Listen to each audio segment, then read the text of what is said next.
and I'm feeling good.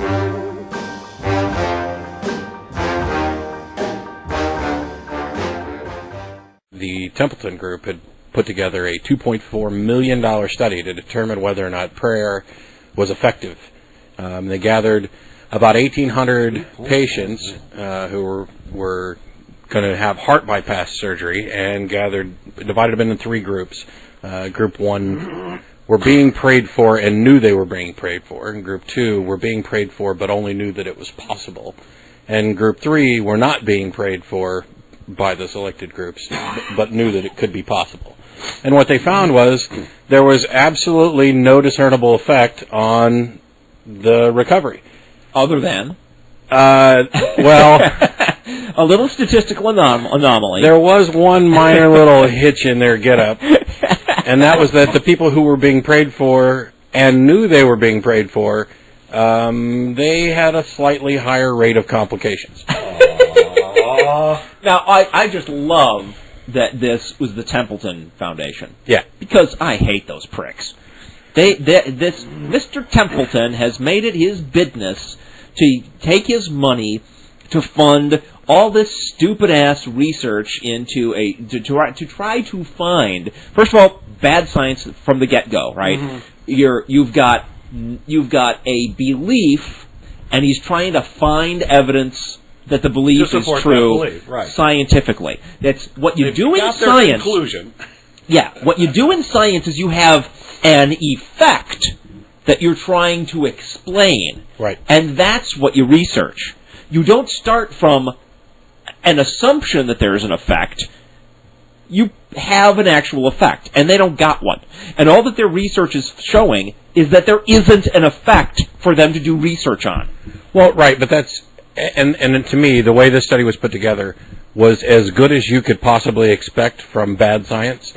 And it isn't so much that they're setting out to discover the truth. I wasn't criticizing their methodology. Their methodology. I was just saying that is just a stupid-ass way of assigning dollars to research. Right. But the thing is that they weren't necessarily... They could make the argument that there is a perceived effect, and they wanted to verify if this perceived effect was real. Fair enough. And they did verify whether it was real. The study says your perceived effect is not real. But they had no explanation for why the people who were being prayed for and knew it suffered more complications. But Tracy, a friend of ours from the ACA, had a theory which I really liked, which was maybe those people were stressed because they knew there was pressure on them to get better for God. And if they died, they would make God look bad. Well, yes, but... didn't all three groups know it was possible that they might be prayed for?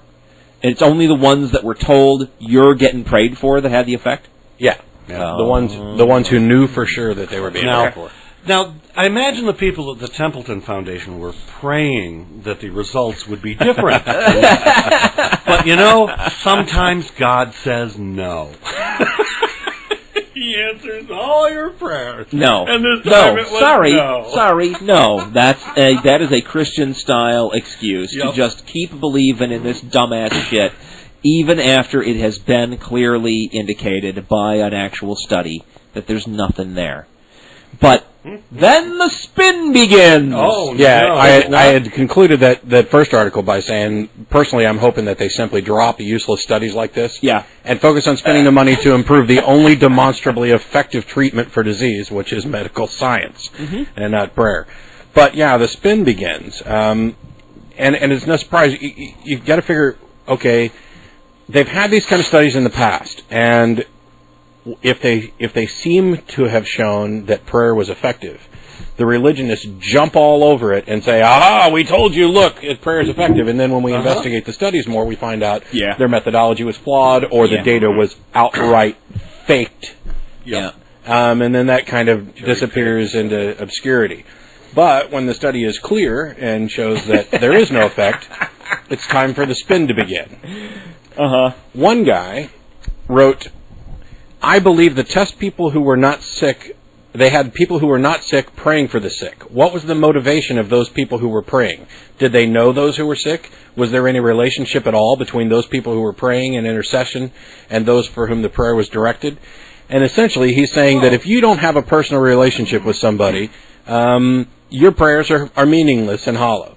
So, excuse number one, the people who were doing the praying didn't have any real compassion for the people who were going through the hard fights. So you can't pray for like world peace, yeah, or to feed the starving children. And I'm sure the same guy. Interesting. He was burping like crazy today. I'm sure the same guy has come out every time there is one of those, those prayer days. Yeah, and criticize the people praying because you don't have a personal relationship to the class of people that you're praying for, so why are you wasting your time? Right. Then he comes up with another excuse, which is the idea of selecting people to pray. The people who were selected to pray might not have been true Christians, might not have known how to pray properly. Just another ad hoc excuse for why this might not have worked. Right. But his big one was, I would suggest that it was the many prayers of many true believers that prodded medicine to develop things like the artificial heart transplants, and heart bypass surgery. So he's just desperate for there to be some real, tangible effect that his religion can take credit for. Right. When all else fails, respin it so it looks like prayer actually works. Feel free to take credit for scientific progress, because nobody can prove you wrong. Usurp everything. What a dumbass. I have from the version of the article that I found, Matt, Dr. Harold G. Koenig, director of the Center for Spirituality, Theology, and Health at the Duke University Medical Center, scary enough that they even have such a thing, I know. who did not take part in the study, said the results did not surprise him. Quote, "There are no scientific grounds to expect a result, and there are no real theological grounds to expect a result either," he said. Cool. It's like, what is that? Why is there religion if it's not about believing that if you're in the religion, you can get good things to happen? Yeah. What the hell is the freaking point? Well, It's all about after you're dead. I kind of had the same questions. It was, if their God's omniscient, why bother praying? Because he already knows what you're going to ask for. Right. If he only does what he wants to do, why bother praying? Because he's going to do what he wants to do. If prayer continues to have no better results than we'd expect from chance, why bother praying? If I gave you a 6-sided die and said, roll this every day, and if you believe strongly enough, you'll roll a 4. And so every time that you roll a 4, you credit that to your belief, which strengthens your belief and reinforces it. Right. But when you roll something other than a 4, let's say you roll a 2, the Christian perspective is, well, that's half of a 4. I just need to believe a little harder. and a 3 and a 5 is nearly a 4. So eventually, they end up rolling several 4s in a row. But prayer seems to work for those who believe, because they count the hits and ignore the misses, or rationalize the misses. It's a psychological selective myopia. That's my pet theory of how religion evolved, how it came to be, is just a misunderstanding of statistics and the natural world. Yeah.